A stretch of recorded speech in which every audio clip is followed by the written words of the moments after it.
Hello, and welcome to Feed Your Faith, or welcome back. And welcome to our kitchen, which is where I'm recording from today.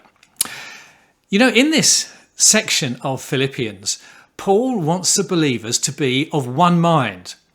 And he says that's going to make him a very happy man. It glorifies God, it builds Christians, and it makes the church a uniquely enriching place to be. Now, don't forget, of course, unity or oneness between two or more people gets its virtue entirely from something else. For example, on the first Good Friday, Herod and Pilate were unified in their common scorn of Jesus. That's not a good unity.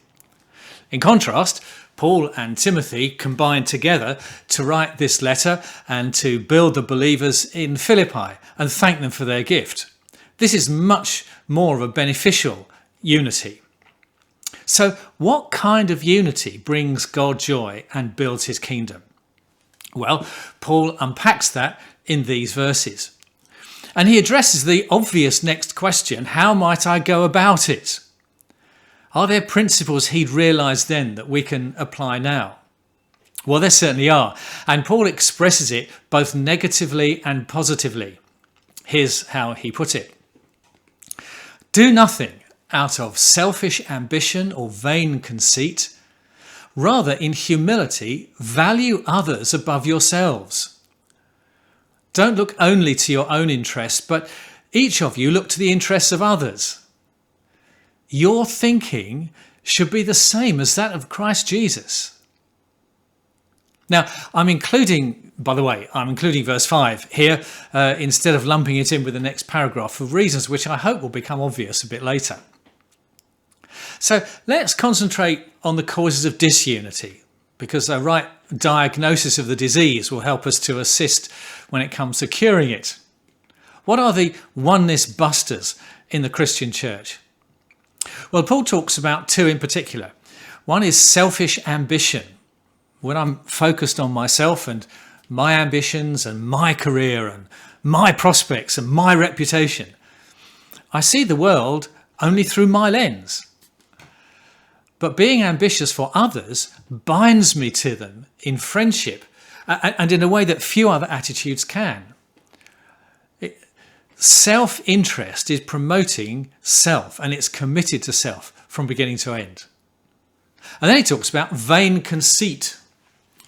Personal vanity always puts me in competition with the people around me.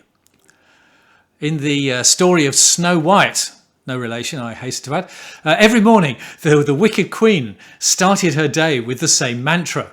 Mirror, mirror on the wall, who is the fairest of them all, she said. And how dare you say it's not me? Now, that children's story has some very adult themes in it. In particular, that vain conceit leads to competition and ultimately to failure. So my attitude to myself colours my attitude to other people, for good or for ill. In Galatians, Paul said this: if anyone thinks they are something when they're not, they deceive themselves. So let's just put those on one side and think now about the oneness builders. What are the two considerations that Paul has here that will help us to build the church and build one another? Well, the first one is humility, and this is the polar opposite of vain conceit. And to live humbly is much more difficult than it appears at first.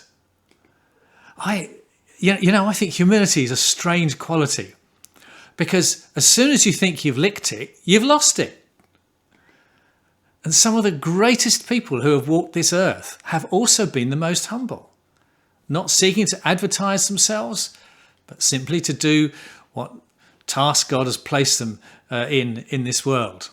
You know, the prophet Micah was asked the question, with what shall I come before the Lord? What can I bring, expensive gifts or personal sacrifice? And his response was this: the Lord has shown you what he requires of you. It's to act justly and to love mercy and to walk humbly with your God. And then Paul parallels this humility with a consideration for other people. This is the polar opposite of selfish ambition. This placing of others above self is a radical challenge. You know, the slogan win-win was originally coined, I think, by Dr. Victor Barranco in the 1960s, and it touches on what Paul has in mind here. It's much more than mutual compromise, which is the way we sometimes use the phrase. It's a way of relating that strives for the best in other people and in our relationships with them. And here's how Paul puts it in Romans. Be devoted to one another in love. Honour one another above yourselves. Never be lacking in zeal, but keep your spiritual fervour serving the Lord. And then, it's almost as if Paul wants to sum this up in a single succinct sentence. So his takeaway about how we should behave towards each other is this, and this is why I included verse 5. Your thinking, your mindset, your thought patterns should be the same as that of Christ Jesus. Yikes! That makes me shiver. And that is such a high aim. I don't know about you, but I, for one, want to shoot for it, even if God has to pick me up from time to time. God bless you. Well, from here you can like, you can subscribe, and you can click elsewhere to see some more videos from this channel that I hope will feed your faith.